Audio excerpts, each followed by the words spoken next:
I'm interviewing Matt Bishop, the curator and operations manager at the Bangor Historical Society. We're standing inside the GAR room at the Society's Thomas Hill House on Union Street in Bangor. Matt, we're looking at a Civil War era sword in front of you here. Can you explain the significance of this sword? Yes, this is the sword that Joshua Lawrence Chamberlain carried at the Battle of Gettysburg, most famously in the defense of Little Round Top. As we do know, he was wounded several times during that battle. He did have the wound in the foot and then the hip. This sword does have several different battle scars, but the one we're most notably talking about is between the two rings, where it prevented one of the mini balls from actually going into his hip. You can kind of see on how it was repaired after the war. Now, is this a section that was soldered to it? It's the brass rings, I do believe, was the terminology that they used to kind of, because it does still come out. And this is the sword that he actually carried at Little Round Top. Yes, it is. And it still comes out of the scabbard. Still comes out. Now, can you explain to us how the Historical Society came in possession of this artifact? It was donated by Charlotte Hardy in 1963.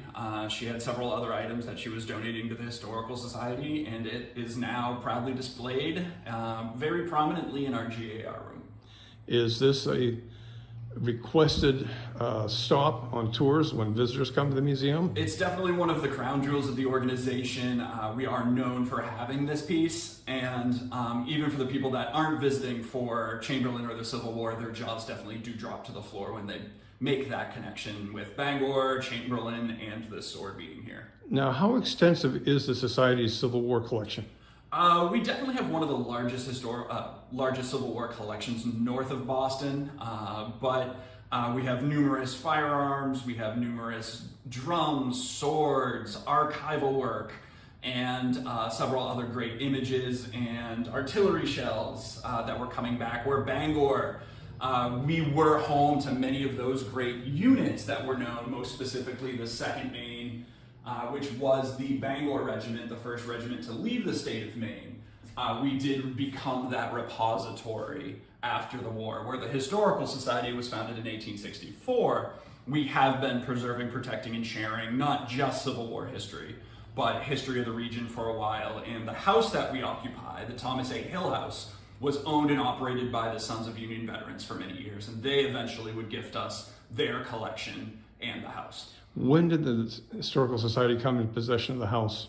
1970s, but we've been operating out of here as a interim part-time basis since the 50s. Okay.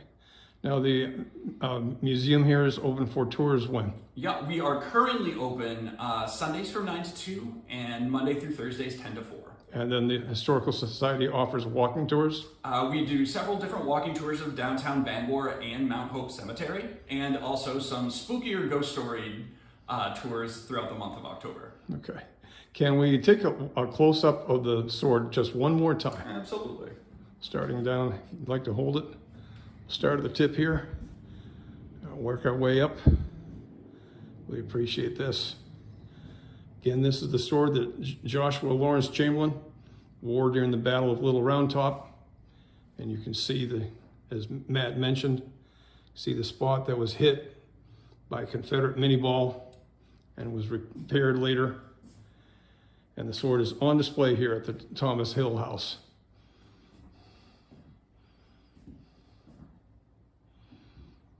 Matt, I want to thank you very much for your time today. Thank you. Appreciate it. Thank you. Absolutely.